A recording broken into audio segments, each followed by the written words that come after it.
Assalamualaikum warahmatullahi wabarakatuh. Alhamdulillahilladzi an'ama alaina wa hadana ila dinil Islam. Wassalatu wassalamu ala sayyidina Muhammadin asyrafil anam wa ala alihi wa sahbihi wa ummatihi ila akhiril ayam, amma ba'du. Melalui video ringkas ini saya ingin menyampaikan beberapa poin-poin masalah yang ditanyakan melalui via WhatsApp dan yang lain-lain.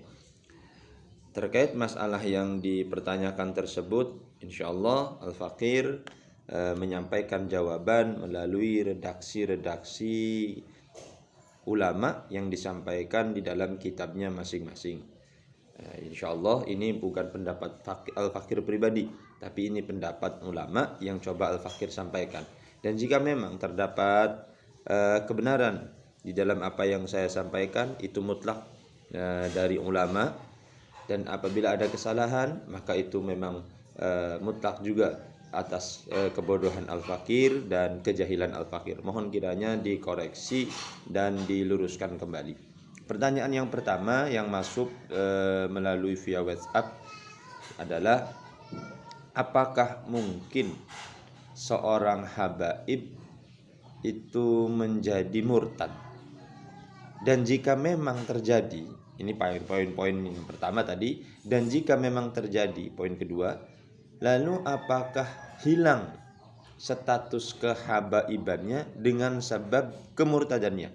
Nah, pertanyaan ini sangat menarik, mengingat baik buruknya penghujung hidup orang itu tidak ada yang tahu. Kita ini akan su'ul khotimah atau husnul khotimah. Maka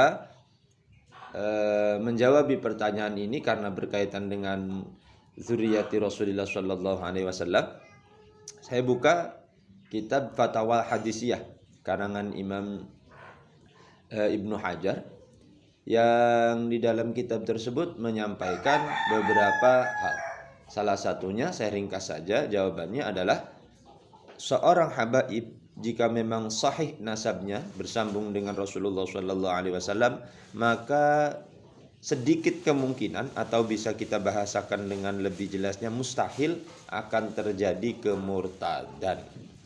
Itu jawabannya.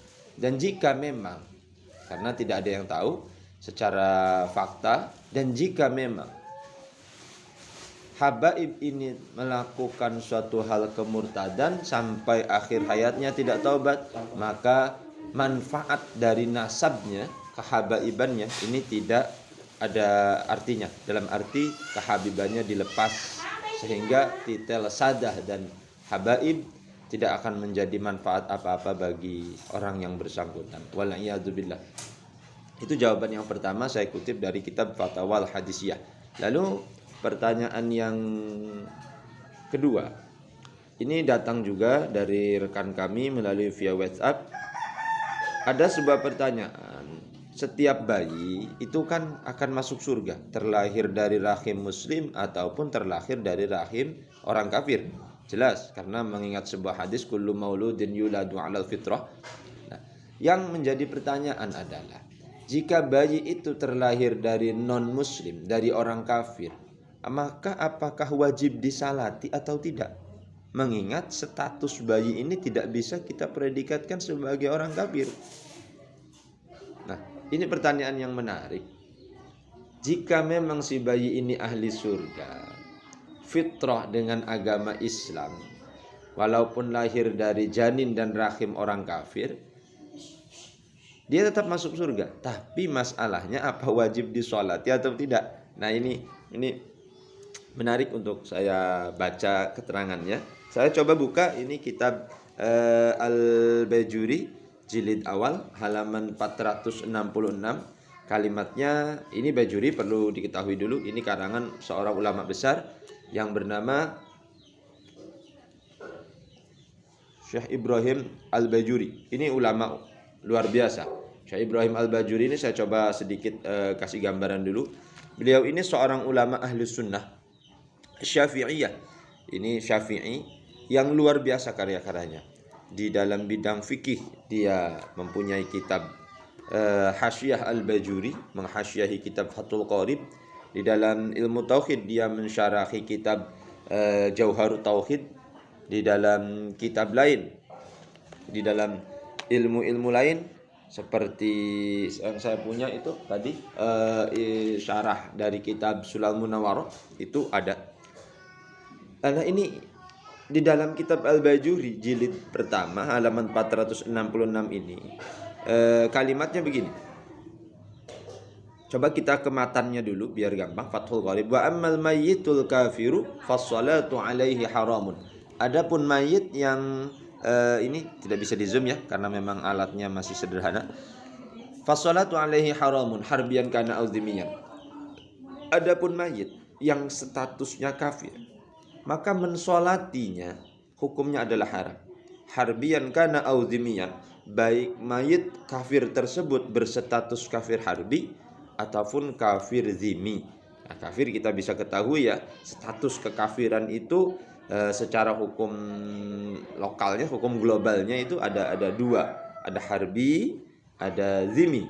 Harbi itu kafir yang memerangi dan mu'anid atau bermusuhan, mu'anadah dengan orang Islam. Ada kafir zimi, kafir yang berdamai dengan orang Islam, dalam arti ada perjanjian-perjanjian tertentu yang dimana kafir itu tidak bisa untuk kita ganggu.